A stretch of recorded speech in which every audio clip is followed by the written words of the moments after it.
Hey, what's good, everybody? Welcome to the closing beat. Happy Monday, man! What a long day for some reason. It just seemed like a long one. Well, if you're watching this for the first time, my name is Dustin Tibbetts. I'm a financial advisor with Jazz Wealth Managers, and this is our stock market update. You know, the good, the bad, and the ugly. We'll go over everything in here. If you happen to have a question along the way of something you'd like us to take a look at, can't give you specific advice really, but we can certainly take a look at any investments you have or anything that maybe you had a question on as far as today goes. Feel free to look around. Got a couple things up here for you to see. As far as the information, things that you may want to be tracking for both your long-term, short-term investments, whatever it helps you along the way. If I help you in some way, do me a favor, hit the subscribe button, and we'll take it from there. So let's take a look at the markets. You can see them up on your screen here to my left. Basically, the markets as a whole started the week lower. Trade news, right? We talked about this last week. The trade news is going to make the front headlines again after the hurricane last week. We said look for the trade news to kind of creep its way back into it. Trump said that he's not happy with the talks with China, and that any moment now, actually, while we're doing this show, he could be saying it, that he wants to do another 200 billion or so, which everybody said, well, that's 200 billion in tariffs that are supposed to be announced here any moment. So he said he would do it after the close. It is after the close. As far as a couple minutes ago, I hadn't seen anything yet, but I'm sure that'll be coming out. That'll be in the news, spilling into tomorrow. And that was really the goal, was to get everything to spill in tomorrow. You've got the Kavanaugh hearing. You've just got so much going on. They're really trying to keep the news focused on this trade war. Well, because of that, investors participated in that news. The Dow was lower by 92, the S&P down 16, and the Nasdaq was down 114 points today. That was like 1.3%, 1.43%. You got some tech stocks and biotech. So while they're going to blame it on the FANG stocks, we'll show you it was also the biotech stocks as well. So let's go over to the charts here if you are interested. Here's the Dow on the screen. Remember, we talked about September volatility. The next 2 weeks, 2.5 weeks or so, this movement that you see here, see how it's real tight? The back and forth, day to day, is real tight. If you look over here, February, March, April, the back and forth is much larger. The next 2.5 weeks are going to start that widening up of the daily ranges. So don't be shocked if we start seeing bigger ranges and more significant drops and significant rallies in the market. It's kind of like a roller coaster. You hit that calm spot, and now it's time to get back into the main bulk of what the roller coaster provides. So that was the Dow. Pretty, not a horrible down day, but negative nonetheless. The S&P down about 0.5% today. That one is just same thing, right? We're in this sort of tightening, tighter trading range mode. The average daily range is real tight right now. That's another way to say it. And we expect that to open up. So as we go into the end of September and October, expect it to open up like this over here. You see more volatility, more excitement. The Nasdaq was lower, breaking through the support. Finally, it closed underneath the support area there. So that doesn't bode well for Nasdaq stocks. We can get rid of this for now. And barring any major recovery, and by major recovery, I mean tomorrow. If for some reason tomorrow recovers all of what happened today, then that's the only thing that'll push the bears away. But the bears feel like they're gaining a little steam in the Nasdaq, and it's understandable. If we dig into the Nasdaq, Apple, you got down day for Apple here, 2.6%, despite the news that these new round of trade tariffs won't really affect them. I think the watches, they won't be have to deal with tariffs on the watches, I think, was the one that came out. So Apple down 2.6% today. Also, there was some news that the iPhone sales were slower than normal. That's so early to tell. They were basing it based on wait times for the new phones. And I don't know. I think that's a little early. Let's go over to Amazon. Amazon was in the news today. A couple things happened with Amazon. They're investigating maybe some data issues where people were selling data potentially to Chinese, so that people that sell products on Amazon maybe got the upper hand. That also sparked a question that, hey, maybe they should consider splitting the retail business from the web services division, and maybe that would make a difference as far as regulatory issues that could be coming up. It's kind of like pick on a stock as it turns down. Things are going great for Amazon. Nobody's picking on Amazon. Now let's go pick on Amazon. It was actually an analyst from Citi that started that. And so I believe we closed below the 20-day moving average for the first time in over the month. I believe this was the worst day since July for Amazon. Yeah, maybe even a little bit further back than that. I see about a 2% day right in here, but Nonetheless, about 3% down on the day. So understandably, that held back the Nasdaq, that held back, well, a lot of the other names as well. If we look at Facebook, Facebook down 1% on the day. Netflix also, Netflix sold off about 4% on the day. This is the kind of widening range I'm talking about. See how Netflix is in there moving back and forth, everything's good. That's kind of what I'm talking about for the markets. What else do we have here? Bed Bath & Beyond. I don't know if you follow this sort of thing. It was up 6% today. Basically, the company was upgraded by Raymond James, local company here. They said improved consumer environment should help fuel sales growth. And so, we got a friend request. So I don't really follow Bed Bath & Beyond much. It's just been beaten down. It's been sitting at these lows. Today was kind of nice that it recovered all of the last couple months worth of losses, but it was just in a range there. It really wasn't all that exciting. I just thought I'd point it out. In the retail space, also in the retail space, Lululemon. Shares just briefly hit new highs there. The company was upgraded by Wells Fargo. They said the company's momentum, you see it in the stock price too, you see that momentum. They said that should be continuing into late 2019. Hey, that's a very positive comment for them. Let's go over to Tesla. Tesla was in the news again today, and also this stock called NIO. We've been talking about it a little bit. The Saudi wealth fund decided to do $1 billion in a company called Lucid. This company, Lucid, is also a electric car manufacturer. Well, they hope to be. They're honestly, they're like 10 years behind where Tesla is at. So everybody was like, oh no, the Saudi wealth fund decided to go put money into Lucid, and so they're not putting money into Tesla. No, they own a lot of Tesla shares, and we don't know for sure if they've sold off these shares yet, but basically just think of the Saudi wealth fund as diversifying. Because of that, Tesla was only down a little bit actually. NIO was down another 14%. Expect more volatility on that name for sure. There is a lot of volatility that I would say to expect there.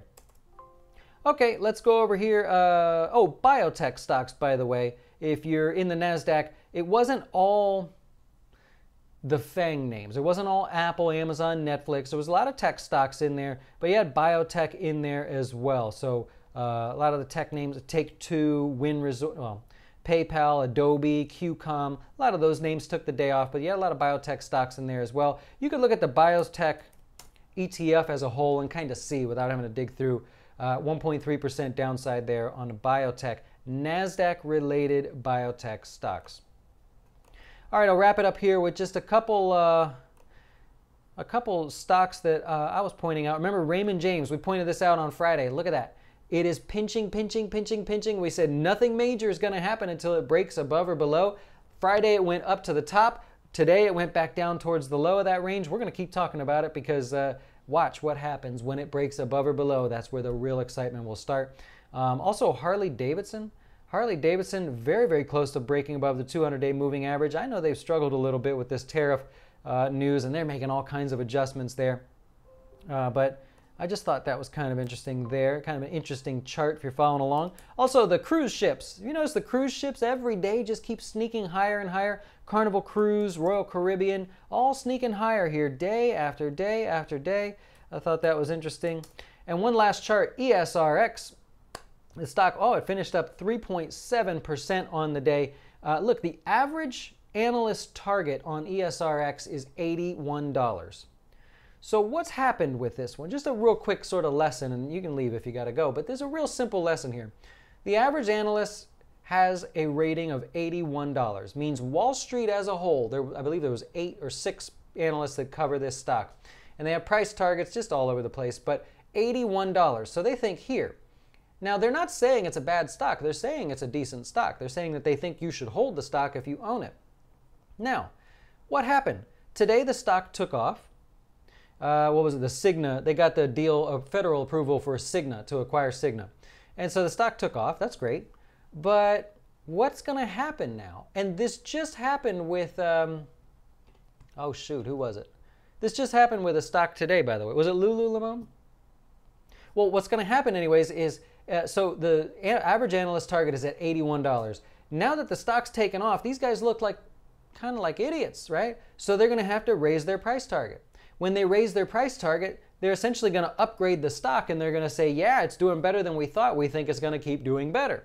So they're going to keep doing this. Well, when each one of those analysts comes out, what happens to prices of the stock, right? It goes up. Everybody goes, oh, the analyst says goodbye. So look at something like Lululemon.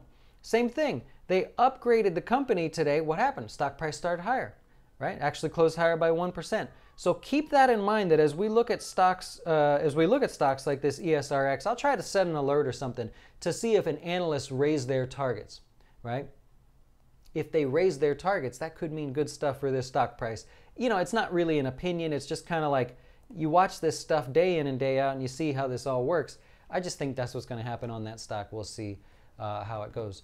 Steve says, what are your thoughts about bond ETFs with rising interest rates? There's a lot of good bond ETFs out there. They're getting better as far as short-term and long-term, so you can mix and match and everything without being stuck all into the long-term or stuck all into the short-term. You could also just buy bonds yourself if you're interested. They're not that hard to buy. Cody says, thoughts on USAT. Is it bad when a company pushes back their annual report? So, it's not good. It's not that there's anything wrong, right? So if that happens, it's not that there's anything wrong.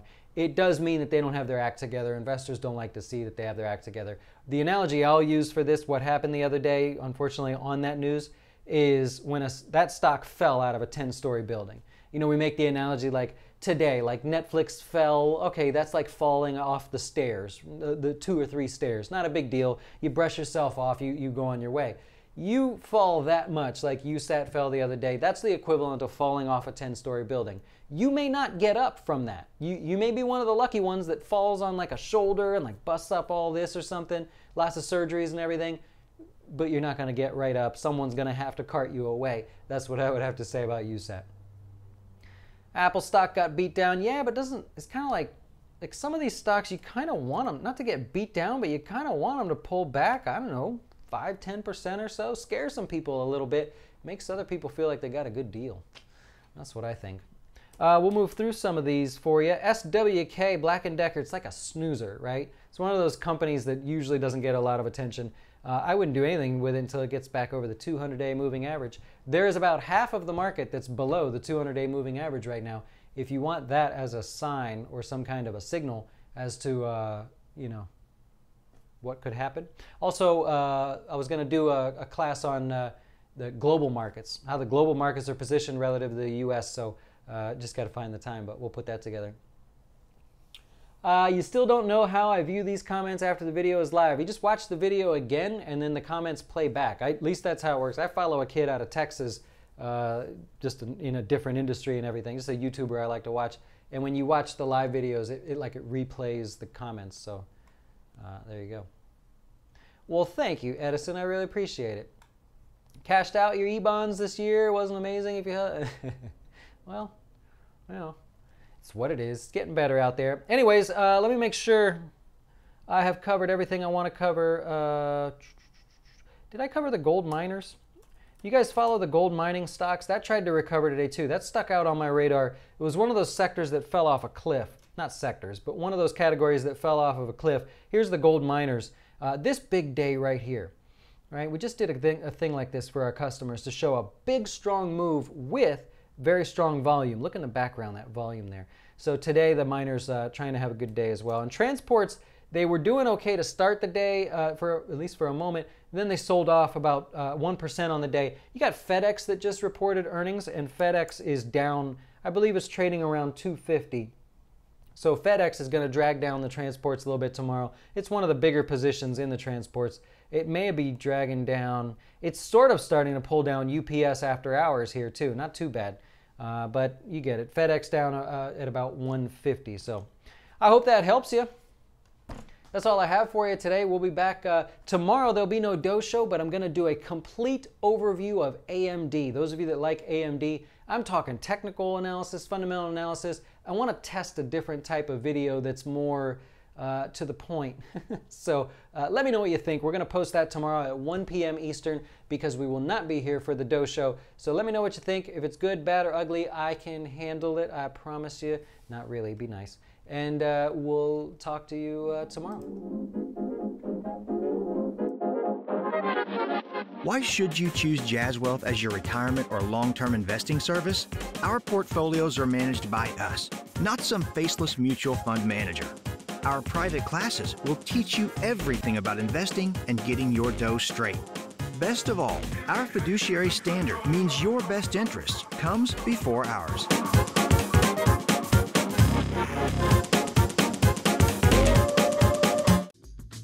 Hey, wait!